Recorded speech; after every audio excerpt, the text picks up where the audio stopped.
The night was thick, with an oppressive silence, broken only by the occasional creak of the old farmhouse. Sarah had come here seeking solitude, a chance to escape the suffocating paranoia that had plagued her for months. But as she sat in the dimly lit living room, she realized her fears had followed her to this remote corner of the world.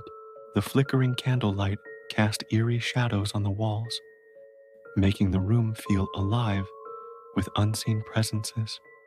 Sarah huddled deeper into her oversized sweater, trying to shake off the chill that seemed to seep into her very bones. She'd chosen this place for its isolation, its lack of modern amenities. No Wi-Fi, no cell service. A perfect retreat, she'd thought. Now, she wasn't so sure. Her journal lay open on her lap, pages filled with frantic scribbles detailing the strange occurrences of the past few weeks, the whispers she heard when alone in her apartment, the feeling of being watched, even in empty rooms, the photographs that appeared under her door, blurry images of herself sleeping, taken from impossible angles.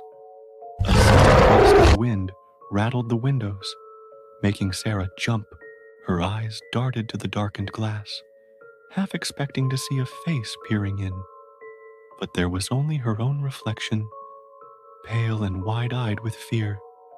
She forced herself to take a deep breath, to focus on the task at hand. Writing had always been her refuge, her way of making sense of the world. Maybe, if she could just get it all down on paper, she could convince herself it was all in her head. As her pen scratched across the page, Sarah became aware of a new sound. At first, she dismissed it as the house settling, or perhaps a branch scraping against the roof. But it grew more insistent, more rhythmic. Thump, thump, thump, like footsteps, slow and deliberate, coming from the floor above. Sarah's hand froze mid-sentence. She held her breath, straining to listen. The house was supposed to be empty. She'd made sure of that when she'd arrived. The owner had assured her no one else would be here. Yet the sound continued, growing louder, more distinct. Thump, thump, thump. Panic clawed at her throat as Sarah slowly rose from her chair. Her eyes darted around the room, searching for a weapon, anything she could use to defend herself. They landed on a heavy brass candlestick on the mantel. She grabbed it, its weight oddly comforting in her trembling hands. The stairs creaked, and Sarah's heart nearly stopped. Someone, or something, was coming down.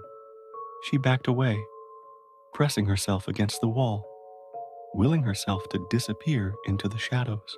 The footsteps reached the bottom of the stairs, paused, then began moving towards the living room. Sarah's mind raced. Should she run? Hide? Confront whatever was coming? Before she could decide, the door handle began to turn. Slowly, agonizingly slowly, the door swung open. In the doorway stood a figure, silhouetted against the darkness of the hallway.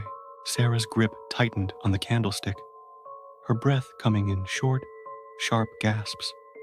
The figure took a step forward, into the flickering light. It was herself, an exact mirror image, down to the terrified expression, and the candlestick clutched in white-knuckled hands. Sarah blinked, certain she must be hallucinating. But the other Sarah remained, a cruel smile slowly spreading across its face. "Who? What are you?" Sarah whispered, her voice barely audible. The doppelganger's smile widened, revealing teeth that were just a bit too sharp. "I'm you," it said, its voice a perfect imitation of Sarah's own. The you that's been trying to get out for so long. Sarah's mind reeled. This couldn't be real. It had to be a dream, a hallucination. brought on by stress and isolation. But as the other, Sarah, took another step forward, she knew with sickening certainty that this was all too real. "You can't escape me," the doppelganger said, its voice dripping with malice. "I am your fear, your doubt, your darkest thoughts given form. And now, I'm here to take what's rightfully mine." Sarah stumbled backwards, her back hitting the wall. There was nowhere left to run. As the other Sarah advanced, candlelight glinting off its two sharp teeth, she realized with horror that her greatest fear had been right all along. She wasn't alone. She never had been. The candlestick clattered to the floor as Sarah's world went black. If you enjoyed this chilling tale, please don't forget to like and subscribe for more spine-tingling stories that will keep you up at night. Your support helps us bring more terrifying tales to life. Sweet dreams, if you dare.